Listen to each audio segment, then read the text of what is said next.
பாரதிய ஜனதா கட்சியின் அனைத்து பொறுப்புகளிலிருந்தும் அதாவது அடிமட்ட உறுப்பினர் அப்படிங்கிற பொறுப்பை தாண்டி அனைத்து பொறுப்புகளிலிருந்தும் அத்வானி விலகுவதாக அறிவித்திருக்கிறார். அது பற்றி நம்ம டெல்லி செய்தியாளர் கணபதியிடம் பேசலாம். கணபதி, அத்வானியினுடைய இந்த திடீர் அறிவிப்பிற்கான உடனடி பின்னணி காரணம் நரேந்திர மோடிக்கு நேற்று பதவி கொடுத்தது அப்படின்னு சொல்லப்படுது. ஆனால் நேற்றைக்கு பேசியிருந்த அத்வானி இது போன்ற கருத்துக்கள் எதுவும் வெளிப்படுத்தாத தருணத்தில் இந்த 24 மணி நேரத்தில் திடீரென ஒரு மாற்றம் நிகழ்ந்திருக்கிறது. இது பற்றிய அங்கு டெல்லி வட்டாரங்கள் சொல்லக்கூடிய தகவல்கள் என்ன? செம்மல், நான் பல்வேறு பாரதிய ஜனதா கட்சியின் தலைவர்களை தொடர்பு கொண்டு பேசினேன். அவர்கள் அனைவரும் அதிர்ச்சி அடைந்திருக்கிறார்கள். அந்த கட்சியே அதிர்ச்சி அடைந்திருக்கிறது, ஸ்தம்பித்து போய் நின்றிருக்கிறது என்று சொன்னால் கூட குறைவில்லை என்று சொல்லலாம். அவ்வளவு ஒரு பெரிய அளவிலே அதிர்ச்சி அவர்களுக்கெல்லாம் இப்போது இந்த செய்தி இடியாக வந்து இறங்கி இருக்கிறது. அத்வானி சென்ற 3 நாட்களாக, அதாவது கோவாவிலே பாரதிய ஜனதா கட்சியின் கூட்டம் நடந்த போது கலந்து கொள்ளவில்லை என்பது நன்றாகவே தெரியும் உங்களுக்கு. வெள்ளிக்கிழமை அவருக்கு உடல்நலம் சரியில்லை, சனிக்கிழமை வருவார் என்று சொல்லப்பட்டது. பின்னர் சனிக்கிழமை என்று இன்றும் உடல்நலக் குறைவு, அதனால் வரவில்லை, நாளையும் வரமாட்டார் என்று தகவல் வெளியிடப்பட்டது. நேற்று கூட நரேந்திர மோடி எனக்கு இந்த பொறுப்பு கிடைத்த பிறகு நான் தொலைபேசியிலே தொடர்பு கொண்டு எல்கே அத்வானி அவர்களிடம் பேசினேன். அவர் எனக்கு ஆசி அளித்தார், எனக்கு ஆதரவு தெரிவித்திருக்கிறார் என்று ட்வீட் மூலமாக தகவல் கொடுத்திருந்தார். இதெல்லாம் வந்து கொண்டிருக்கிற சமயத்திலே அத்வானியை சமாதானப்படுத்த முயற்சி நடந்து கொண்டிருக்கிறதோ என்று ஒரு பக்கம் யூகங்கள் வந்து கொண்டிருந்தன. ஆனால் இப்போது திடீரென்று அத்வானி இன்னும் கோபமாகத்தான் இருக்கிறார். அவர் இந்த முடிவிலே கொஞ்சம் கூட அவருக்கு சம்மதம் இல்லை என்பதை தெரிவிக்கும் வகையிலே எல்லா பதவிகளிலும் அவர் ராஜினாமா செய்திருப்பதாக தகவல் வந்திருக்கிறது. பாரதிய ஜனதா கட்சி இன்னும் அதிகாரப்பூர்வமாக இந்த செய்தியை சரி என்றோ தவறு என்றோ சொல்லவில்லை. அதாவது மறுக்கவும் இல்லை, ஒத்துக்கொள்ளவும் இல்லை. கட்சியை சேர்ந்தவர்கள் இப்போது எல்கே அத்வானியை தொடர்பு கொண்டு அவரிடம் இந்த மாதிரி எல்லாம் செய்ய வேண்டாம் என்று கேட்டுக்கொள்ள முயற்சி செய்வதாக சொல்லப்படுகிறது. RSS சேர்ந்தவர்களும் தொடர்ந்து எல்கே அத்வானியை தொடர்பு கொண்டு கட்சியின் மூத்த தலைவர்கள் ஒருவர் நீங்கள் தான் கட்சியை முன்னின்று வழிநடத்த வேண்டும் என்று சொல்லப்படுவதாக தெரிகிறது. இன்னொரு பக்கம் 80 வயதான எல்கே அத்வானி இப்போது மீண்டும் பிரதமர் பதவி கிடைக்க வாய்ப்பில்லை என்கிற ஒரு சூழ்நிலை உருவாகிறது. இதை தவிர அவரது கருத்துக்கு எதிரான முடிவுகளும் எடுக்கப்படுகின்றன. ஆகவே அவர் அரசியலிலிருந்தே ஒருவேளை ஓய்வு பெற்றுக் கொள்வாரோ என்று கூட சந்தேகங்கள் எழுந்திருக்கின்றன.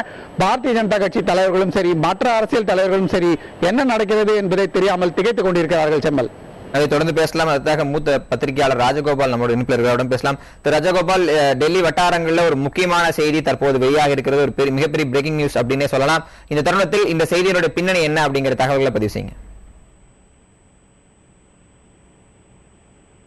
திரு ராஜகோபாலன், நான் பேசுறது கேக்குதா? ராஜகோபால் இணைப்பு துண்டிக்கப்பட்டிருக்கிறது. மீண்டும் டெல்லி செய்தியாளர் கணபதியிடம் பேசலாம். கணபதி, இந்த அறிவிப்பு, அதாவது அத்வானி அடிமட்ட உறுப்பினர் அப்படிங்கறத தாண்டி மற்ற அனைத்து பொறுப்புகளிலிருந்தும் விலகி இருக்கிறார், ராஜினாமா செய்திருக்கிறார், அறிவிப்பு எதன் மூலமாக வந்திருக்கிறது? பொதுவாக செய்தியாளர்களை அடிக்கடி சந்திக்கக்கூடிய பாரதிய ஜனதா கட்சியினுடைய மேல்மட்ட தலைவர்களும் இந்த செய்தியாளர் சந்திக்கிற வாய்ப்புகள் இருக்கிறதா? இந்த தகவல் எங்கிருந்து வெளியாக இருக்கிறது? அதை பற்றி விவரங்களை பதிவு செய்யுங்க. நிச்சயமாக செம்மல், நீங்கள் 2-3 நாட்களாக பார்க்கலாம், எல்கே அத்வானி அவர் சம்பந்தப்பட்ட அவர் தரப்பு கருத்துக்களை எதையுமே வெளிப்படையாக தெரிவிக்கவில்லை. அதாவது கோவாவில் நடக்கும் பாரதிய ஜனதா கட்சி கூட்டத்திலே நரேந்திர மோடியை தேர்தல் பிரச்சார குழுவுக்கு தலைவராக நியமிக்க வேண்டும் என்று கட்சியை சேர்ந்த தலைவர்கள், தொண்டர்கள் எல்லாம் கருத்து தெரிவிக்க ஆரம்பித்த நேரத்திலிருந்தே அவர் நேரடியாக இதை எதிர்க்கவில்லை. நீங்கள் பார்த்திருக்கலாம், அவர் பேட்டி மூலமாகவோ அல்லது எந்த விதமான அறிக்கை மூலமாகவோ அல்லது ட்விட்டர் மூலமாகவோ நேரடியாக இதை எதிர்க்கவே இல்லை. நரேந்திர மோடிக்கு இந்த பொறுப்பை கொடுக்கக்கூடாது என்று சொல்லவே இல்லை. அவர் வீட்டில் உள்ளவர்கள் மூலமாக, அவருக்கு மிகவும் நெருக்கமானவர்கள் மூலமாக, அவரது குடும்பத்தினர் மூலமாகத்தான் இந்த தகவல்கள் எல்லாம் வந்து கொண்டிருந்தன. இதை தவிர கட்சி தலைவர்கள் மூலமாக தகவல்கள் வந்து கொண்டிருந்தன. அத்வானி இந்த முடிவுக்கு ஒத்துக்கொள்ளவில்லை, மிகவும் கோபமாக இருக்கிறார், இப்படி செய்யக்கூடாது என்று சொல்கிறார், வேறு கருத்துக்களை கொடுத்திருக்கிறார், வேறு வழிகளை கொடுத்திருக்கிறார் என்பதெல்லாம் எந்த ஒரு தகவலுமே அத்வானி பேசலாம். அடுத்த முதல் செய்தியாளர் ராஜகோபாலன் இணைப்பில் இருக்கிறவரிடம் பேசலாம். ராஜகோபாலன், டெல்லி வட்டாரங்களை கலங்கடிக்க செய்திருக்கக்கூடிய ஒரு செய்தியாக இந்த செய்தி வந்திருக்கிறது. தொடர்ச்சியாக பல்வேறு யூகங்கள் வெளிவந்த தருணத்தில் அத்வானி இந்த ஒரு முடிவை எடுத்திருக்கிறார் என்ற தகவல் வருகின்றன. இந்த முடிவுக்கான பின்னணி என்ன? இந்த முடிவுக்கான பின்னணி நரேந்திர மோடியினுடைய வளர்ச்சி, நரேந்திர மோடியினுடைய நியமனம், அடுத்த கேம்பெயின் கமிட்டி சீஃபா இருக்கணும். ஆக மொத்தம் ஒரு கடந்த 2 மாதங்களாகவே டெல்லியில் அத்வானி ஒரு சல்கிங் உள்ளே போயிட்டு இருந்தாருங்க.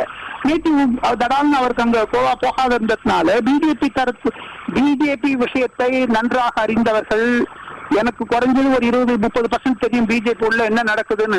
ஆனா அந்த குழப்பத்தை பாத்தீங்கன்னா அத்வானி மகா பொய் சொல்லுகிறவர் என்பது ஒரு நிரூபணமாயிற்று என்று இப்போதான் ஒரு சீனியர் பிஜேபி தலைவர் என்னிடம் கூறினார். காரணம் என்னன்னு 2 நாள் உடம்பு சரியில்லைன்னு இப்ப தடால் டிசைன் பண்றதுன்னா அரசியல் காரணமாகத்தான் இருக்கும். இது காங்கிரசுக்கு வளர்ச்சியை கொடுக்குமே தவிர பிஜேபியை அதிர்ச்சியை கொடுக்கும். பிஜேபி உள்ள ஒரு பெரிய குழப்பத்தை உண்டாக்கும். நேற்று இருந்த ஒரு ஜுபிலியேஷன் இன்னைக்கு அது அப்படியே கீழே போயிடுச்சுங்க. இதெல்லாம் வச்சு பாத்தீங்கன்னா பிஜேபிக்குள்ள ஒரு கிளர்ச்சி ஒரு அதிர்ச்சி இருக்கத்தான் இருக்கு. அதனால அத்வானியினுடைய ஒரு தலைமையை மற்றவர்கள் யாரும் ஏற்றுக்கொள்ள மாட்டார்கள். அத்வானி பின்னாடி யாரும் போக மாட்டார்கள் தான் பிஜேபி சொல்றாங்க. பிஜேபியில லீடர்ஸ் எல்லாம் போய் அத்வானி சாயங்காலம் 4:30 மணிக்கு பாக்குறதாகவும் ஒரு செய்திகள் இருக்கு. அதெல்லாம் வச்சு பார்த்தா மீண்டும் அவர் பிஜேபியில வருதுங்கிறது இம்பாசிபிள்ங்க. இவங்களும் எடுத்துக்க மாட்டாங்க. இப்ப பிஜேபி சைட்லைன் பண்ணிட்டாங்க. அத்வானி ஒரு மகா பெரும் பொய் சொல்லுகிறவர் என்றது நிரூபணம் ஆயிடுச்சு. காரணம் என்னன்னு நேற்று மட்டும் உடம்பு சரியில்லை, பேதி ஆகுது, உடம்பு சரியில்லை, வயிற்று வெளின்னு சொன்னவர் இன்னைக்கு தடால்னுட்டு வெளியில வந்துட்டு இன்னொரு கட்சிக்கு போறேன், இன்னொரு ஆட்சிக்கு போறேன்னு குழப்பங்கள் தான். ஆக மொத்தம் பிஜேபி ஒரு இப்போ அதிர்ச்சியான நிலைமையில இருக்கு. ஒரு சாயங்காலம் ஒரு 7-8 மணிக்கு தான் ஒரு கிளாரிட்டி கிடைக்குங்க இதை பத்தி. ராஜகோபால் இணைப்பில் இருந்து தகவல்களை பகிர்ந்து நன்றி. அடுத்த டெல்லி செய்தியாளர் கணபதி இணைப்பில் இருக்கிறவரிடம் பேசலாம். கணபதி, அதாவது நரேந்திர மோடி அத்வானி இந்த கூட்டத்தை புறக்கணிக்கிறார் அப்படிங்கிற தகவல் வெளியான போது நரேந்திர மோடி ஆதரவாளர் சேர்ந்து அத்வானி வீட்டு முன்பு போராட்டம் நடத்தியதாக கூட தகவல்கள் எல்லாம் வெளியாகி இருந்தன. மீண்டும் ஒரு முறை இந்த பின்னணி நினைவுபடுத்துங்கள். இந்த மோதல் எப்போது துவங்கியது? இந்த மோதல் தற்போது வலுவந்திருக்கான காரணம் என்ன? பாரதிய ஜனதா கட்சி அத்வானியை இழந்தால் பாரதிய ஜனதா கட்சிக்கு என்ன மாதிரியான தாக்கங்கள் ஏற்படும்? சுவாரஸ்யமான விஷயம் என்னவென்றால், ஜனசங் என்ற அமைப்பிலிருந்து பாரதிய ஜனதா கட்சி உருவாகிய நேரத்திலிருந்து, அதாவது ஒரு சிறிய கட்சியாக அது இருந்தபோது, அப்போதிலிருந்தே அந்த கட்சியை வளர்த்தவர்கள் 2 முக்கிய தலைவர்கள், மூத்த தலைவர்கள். ஒருவர் வாஜ்பாய், இன்னொருவர் அத்வானி. இந்த 2 பேரும் தான் கொஞ்சம் கொஞ்சமாக இந்த கட்சியை வளர்த்து பின்னர் ஆட்சிக்கு வரும் அளவுக்கு கொண்டு வந்தார்கள். நாடாளுமன்றத்திலே இந்த அளவு பலத்துடன் வந்து ஆட்சியை பிடிக்கும் என்று ஜனசங்க காலத்திலே யாருமே எண்ணவில்லை. அப்படி இருந்த சமயத்திலே எல்கே அத்வானி, வாஜ்பாய் இருவருமே கடுமையாக உழைத்து இந்த கட்சியை வளர்த்ததால் எல்கே அத்வானி துணை பிரதமராகவும் வாஜ்பாய் பிரதமராகவும் என்டிஏ அரசிலே இருந்தார்கள். பாரதிய ஜனதா கட்சியிலே முதல் முறையாக தலைமை அமைந்தது. ரொம்பவுமே சுவாரஸ்யமான விஷயம் என்னவென்றால், நரேந்திர மோடி முதலமைச்சராக பதவியேற்ற நேரத்திலே அங்க கலவரங்கள் எல்லாம் உண்டாகி, மத கலவரங்கள், பிரச்சனைகள் எல்லாம் இருந்து அவர் பெரும் சர்ச்சையிலே இருந்த போது வாஜ்பாய் அவர் மீது நடவடிக்கை எடுக்க வேண்டும், அவர் செய்வதெல்லாம் சரியல்ல என்று விரும்பியதாகவும், ஆனால் அந்த சமயத்திலே எல்கே அத்வானி நரேந்திர மோடிக்கு ஆதரவாக பேசி அவருக்கு ஆதரவளித்து வேண்டாம் என்று அவரை காப்பாற்றியதாகவும் பாரதிய ஜனதா கட்சிக்குள்ளே மூத்த தலைவர்கள் எல்லாம் வெகு நாட்களாகவே பேசிக் கொண்டிருப்பார்கள். அப்படி இருந்தவர், அதாவது நரேந்திர மோடி கூட எல்கே அத்வானியால் தான் வளர்க்கப்பட்டவர். அப்படி இருந்த சூழ்நிலையிலே இன்று எல்கே அத்வானிக்கு 85 வயதாகும் சூழ்நிலையிலே அவரும் அவருடைய நெருங்கிய சகாக்களும் எல்லோரும் கட்சியிலே கொஞ்சம் கொஞ்சமாக ஓரமாக தள்ளப்படுகிறார்கள். நரேந்திர மோடி மற்றும் அவருடன் இருப்பவர்களுக்கு முன்னுரிமை கிடைக்கிறது. இதற்கு காரணம் தொண்டர்கள் மற்றும் கட்சியில் பெரும் தலைவர்களிடம் மற்றும் RSS அவர்களுக்கு இருக்கும் செல்வாக்கு. நரேந்திர மோடி தான் வெற்றியை பெற்றுத் தருவார் என்கிற காரணத்தால் அவருக்கு முக்கியத்துவம் கொடுத்துவிட்டு அத்வானி இதுவரை கட்சிக்கு எவ்வளவு உழைத்திருந்தாலும் இப்போது வேண்டாம் என்று அவரை ஓரமாக தள்ளிவிட்டார்கள் என்று ஒரு கருத்து சொல்லப்படுகிறது. ஆனால் இன்னொரு கருத்து என்னவென்றால், எல்கே அத்வானி இவ்வளவு மூத்த தலைவர், கட்சி தொண்டர்களின் மனதை அறிந்து அவர் செயல்பட்டிருக்க வேண்டும். உடல்நிலை சரியில்லை என்று சொல்லிவிட்டு அவர் கூட்டத்துக்கு வரவில்லை. அப்படி இருக்கும்போது இப்போது ராஜினாமா செய்திருக்கிறார் என்றால் அதற்கு காரணம் என்ன? வெளிப்படையாக ஏன் எதையுமே அவர் செய்யாமல் இருக்கிறார் என்று ஒரு குற்றச்சாட்டு இருக்கிறது. மீண்டும் பிரதமராக வர முடியும் என்று அவர் எண்ணுகிறாரோ, அந்த ஆசை காரணமாகத்தான் இந்த பிரச்சனைகள் எல்லாம் நடக்கிறதோ என்றும் ஒரு கேள்விக்குறி இருக்கிறது. ஆகவே பாரதிய ஜனதா கட்சியை பொறுத்தவரை மூத்த தலைவர்கள் 2 பேர் இருந்தார்கள். அதிலே வாஜ்பாய் உடல் நலம் காரணமாக அரசியல் இருந்து ஓய்வு பெற்றுவிட்டார். இப்போது எல்கே அத்வானியும் கட்சியில் இருந்து விலகி இருக்கும் சூழ்நிலை ஏற்பட்டிருக்கிறது. ஒரு தலைமுறை மாற்றமே அந்த கட்சியிலே ஏற்படுகிறது என்று சொல்லலாம். செம்மல், கணபதி, தற்போது பிரத்யேகமாக எதுவும் காரணங்கள் எதுவும் தற்போது இந்த கடிதத்தில் சொல்லப்பட்டிருக்கிறதா? நீங்க சொல்வது போன்ற ஒரு தலைமுறை மாற்றம் பாரதிய ஜனதா கட்சி நடந்திருக்கிறது. ஒருவேளை அதிருப்தி இல்லாமல் நீங்கள் ஏற்கனவே சொன்னது போன்ற ஓய்வு பெறுவதற்கான வாய்ப்புகளோ இல்ல கட்சி பணிகளை அடுத்த தலைமுறைக்கு ஒப்படைப்போம் அப்படிங்கிற போன்ற விஷயங்களை எதுவும் அத்வானி சொல்லியிருக்காரு? ஏன்னா ஏற்கனவே இது போன்ற தகவல்கள் எல்லாம் வெளியான போது அத்வானி இதை சமாளிப்பதற்கு சொன்ன தகவல்கள் எல்லாம் தற்போது இந்த கடிதத்தில் இடம்பெற்றிருக்கிறது. அந்த கடிதத்துடைய விவரங்களை சொல்லுங்க. நிச்சயமாக, அதாவது நேற்று கூட நீங்க பார்த்திருக்கலாம், இவ்வளவு பெரிய அளவிலே பிரச்சனை நடந்து கொண்டிருக்கிறது, விவாதம் நடந்து கொண்டிருக்கிறது. நரேந்திர மோடியை பிரச்சார குழுவின் தலைவராக நியமிப்பதா வேண்டாமா, எப்போது அந்த அறிவிப்பை வெளியிடுவது போன்ற தகவல்கள் எல்லாம் வந்து கொண்டிருந்த நேரத்திலே எல்கே அத்வானியால் எழுதப்பட்டது என்று சொல்லப்பட்ட ஒரு பிளாக் வெளிவந்தது. அந்த பிளாக் எதை பற்றியது? அது விஸ்வரூபம் திரைப்படத்தை பற்றியது. கமலஹாசன் அவர்கள் மூலமாக தயாரிக்கப்பட்ட பெரும் சர்ச்சைக்குள்ளான விஸ்வரூபம் திரைப்படத்தை பற்றி அவர் ஒரு பிளாக் எழுதியிருந்தார்.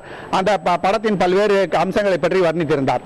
ஆகவே நேரடியாக எந்த விதமான தகவலையும் மக்களுக்கு யாருக்கு அவருடைய கட்சிக்காரர்களுக்கு தெரிவிக்காமல் மறைமுகமாகவே இந்த மாதிரி சொல்லிக் கொண்டிருந்தார். இப்போது கட்சி தலைவரான ராஜ்நாத் சிங் போன்றவர்களுக்கு அவருடைய கடிதத்திலே என்ன விவரங்கள் இருக்கிறது என்பது தெரியும். அவரை முதல் கட்டமாக இந்த கடிதத்தை திரும்ப வாங்க வைத்துக் கொள்ள வேண்டும், அவரை சமாதானம் செய்ய வேண்டும் என்ற முயற்சிகள் எல்லாம் இப்போது நடந்து கொண்டிருக்கின்றன. அப்படி அதெல்லாம் சரியில்லை, அதெல்லாம் சரிப்பட்டு வராது என்று அவர் மறுத்துவிட்டால் அப்போது கொஞ்சம் கொஞ்சமாக இந்த கடிதத்தின் விவரங்கள் என்ன என்பதை பாரதிய ஜனதா கட்சி சொல்லும். இப்போதைக்கு கட்சி தலைவர்கள் சொல்வதெல்லாம் இதெல்லாம் உள்கட்சி விவரங்கள், அவரது உடல்நிலை சரியாமல் இருக்கிறது, நாங்கள் அவரை சந்தித்து பேசுவோம், அவரை சமாதானப்படுத்துவோம் என்றெல்லாம் சொல்லி வருகிறார்கள். செம்மல், எனவே தொடர்ந்து பேசலாம். அடுத்ததாக பாரதிய ஜனதா கட்சி சேர்ந்த திரு தமிழிசை சவுந்தரராஜன் நம்முடைய இணைப்பில் இருக்கிறவரிடம் பேசலாம். தமிழிசை சவுந்தரராஜன், வணக்கம். வணக்கம். அத்வானி இப்படி ஒரு முடிவை எடுத்திருப்பதற்கான அடிப்படை காரணம் என்ன? காரணங்கள் எல்லாம் என்னன்னு சொல்ல முடியாது. ஆனால் இது ஒரு அதிர்ச்சியான தகவல். என்னை பொறுத்தவரை மட்டுமல்ல, பாரதிய ஜனதா கட்சியின் அடிப்படை தொண்டர்கள் வரை இது ஒரு அதிர்ச்சிகரமான தகவல் தான். ஏனென்றால் கட்சியில் அத்வானி அவர்கள் மிகப்பெரிய ஒரு மரியாதைக்குரிய தலைவர் என்பதில் எந்த மாற்று கருத்தும் இருக்காது, இருக்கவும் கூடாது, அதனால் இருக்கவும் இல்லை. ஏனென்றால் அவர் எல்லோரும் மதிக்கக்கூடிய ஒரு தலைவர். இப்படிப்பட்ட ஒரு முடிவு இப்பொழுது வெளிவந்திருக்கிறது உங்களுக்கு எல்லாரும் மிகுந்த அதிர்ச்சியை தருகிறது. இதற்கு மேல் கட்சி தலைவர்கள் இதற்கு மேல் நடவடிக்கைகள் எடுப்பார்கள், அதை நாம் பொறுத்திருந்துதான் பார்க்க வேண்டும். அதாவது நேற்றைக்கு நரேந்திர மோடி அவர்களுக்கு அந்த பதவி உயர்வு வழங்கப்பட்ட போது அனைத்து தலைவர்களும் ஏற்றுக்கொண்டார்கள், அத்வானி உட்பட பலரும் தொலைபேசியில் அழைத்து வாழ்த்து தெரிவித்தார்கள் அப்படின்னு சொன்ன தருணத்தில் தற்போது அத்வானியோட ராஜினாமாவை அதோடு தொடர்புபடுத்த முடியாது அப்படின்னு நீங்க சொல்ல முடியுமா? இல்ல, அதை மாதிரி ஹேச்சியங்களுக்கு எல்லாம் என்னால் பதில் சொல்ல முடியாது. இப்பொழுது அத்வானி ராஜினாமா செய்திருப்பது எங்களுக்கு எல்லாம் அதிர்ச்சியை தருகிறது. அதற்கு மேல் அவர் மரியாதைக்குரிய தலைவர், நாங்களெல்லாம் போற்றக்கூடிய ஒரு தலைவர். அதனால் எங்களது கட்சி தலைவர்கள் அவர்களை சந்திப்பதும் அதற்கு மேல் மேல்கட்ட நடவடிக்கைகளை எடுப்பார்கள். அதை பொறுத்திருந்துதான் நாம் பார்க்க வேண்டும். கண்டிப்பா இணைப்பில் வந்து உங்களோட கருத்துக்களை பகிர்ந்து நன்றி திருமதி தமிழிசை சவுந்தரராஜன். அத்வானி பாரதிய ஜனதா கட்சியின் அனைத்து பொறுப்புகள், அதாவது அடிமட்ட உறுப்பினர் என்கிற பொறுப்பை தவிர மற்ற அனைத்து பொறுப்புகளிலிருந்தும் ராஜினாமா செய்வதாக அறிவித்திருக்கிறார். அது தொடர்பான செய்திகளை பார்த்துக்கிறோம். தற்போது அந்த அத்வானி ராஜினாமா குறித்து வெளியிடப்பட்ட அந்த கடிதத்தின் காட்சிகளை தற்போது நீங்கள் பார்த்துக் கொண்டிருக்கிறீர்கள். அத்வானியுடன் தற்போது ராஜ்நாத் சிங் சந்திப்பதற்கான வாய்ப்புகள் இருப்பதாக சொல்லப்படுகிறது. அத்வானியின் ராஜினாமா அதிர்ச்சி அளிப்பதாகவே மாநில அளவு மற்றும் மத்திய அளவில் இருக்கக்கூடிய பாரதிய ஜனதா கட்சி தலைவர்கள் தொடர்ந்து சொல்லி வருகிறார்கள். இன்று மாலைக்குள் அனைத்து உயர்மட்ட தலைவர்களும் அத்வானி சந்தித்து இது தொடர்பான பேச்சுவார்த்தை நடத்துவதற்கான வாய்ப்புகள் இருப்பதாக சொல்லப்படுகிறது. பாரதிய ஜனதா கட்சியின் தேர்தல் பொறுப்பாளராக நரேந்திர மோடி அறிவிக்கப்பட்டதன் பின்னணியில் அத்வானி இந்த ராஜினாமா செய்திருக்கலாம் என்பது போன்ற பல்வேறு யூகங்கள், தகவல்கள் வெளியாகிக் கொண்டிருக்கின்றன. தொடர்ந்து பற்றி செய்திகளின் தகவல்கள் நாம் பார்த்து வருகிறோம். தொடர்ந்து அரசியல் தலைவர்கள் பலரது கருத்துக்களையும் நாம் கேட்டு வருகிறோம். அந்த வரிசையில் தற்போது தமிழ்நாடு காங்கிரஸ் கமிட்டியின் தலைவர் ஞானதேசிகன் நம்முடைய இணைப்பில் பேசலாம். திரு ஞானதேசிகன், அத்வானி போன்ற ஒரு மூத்த தலைவர் இப்படி ஒரு திடீரென ஒரு ராஜினாமா அறிவித்திருப்பதற்கான அரசியல் பின்னணி என்னவாக இருக்கும்? உங்களுடைய கருத்து என்ன?